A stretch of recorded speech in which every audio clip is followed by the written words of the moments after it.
ओम श्री साईनाथाय नमः।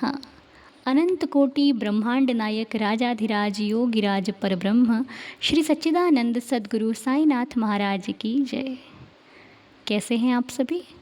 मैं आशा करती हूँ स्वस्थ मस्त और तंदुरुस्त होंगे। और आपने आज अध्याय 7 का पाठ भी कर लिया होगा, हाँ ना?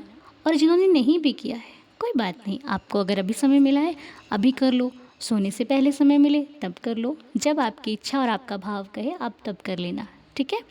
तो और हमने पाठ करके, जिन्होंने पाठ कर लिया है, आज अध्याय 7 की कथाएं रही हैं अद्भुत अवतार, श्री साईं बाबा की प्रकृति, उनकी यौगिक क्रियाएं, उनकी सर्वव्यापकता, कुष्ठ रोगी की सेवा, खापर्डे के पुत्र को प्लेग, पंढरपुर गमन।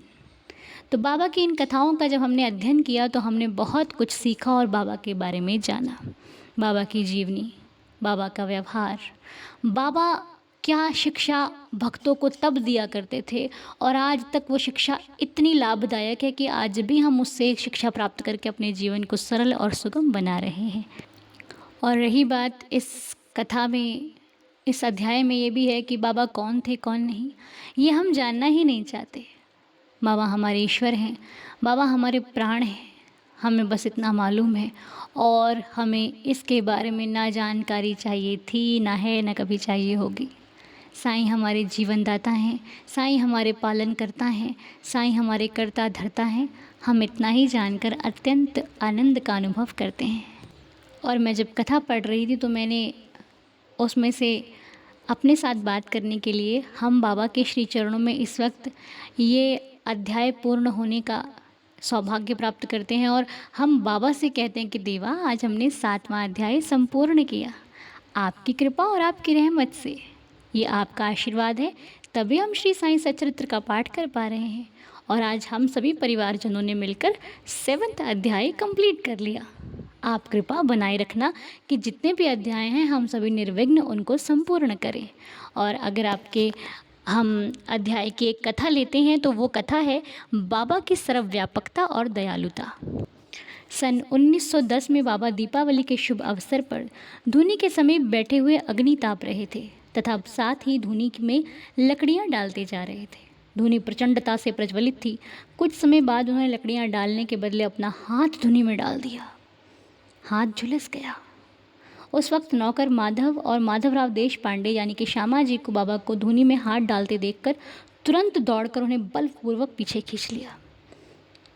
माधवराव जी ने कहा, बाबा, देवा, आपने ऐसा क्यों किया?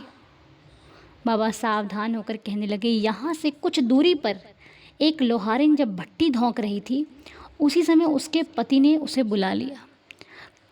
कमर से बंधे हुए शिशु का ध्यान छोड़कर वो भागकर वहाँ दौड़कर गई जहाँ उसके पति ने उसको बुलाया था। अभाग्यवश शिशु फिसलकर भट्टी में गिर पड़ा तो मैंने तुरंत भट्टी में हाथ डालकर शिशु के प्राण बचा लिए। मुझे अपना हाथ जल जाने का कोई दुख नहीं, परंतु मुझे संतोष है कि एक मासूम शिशु के प्राण बच गए।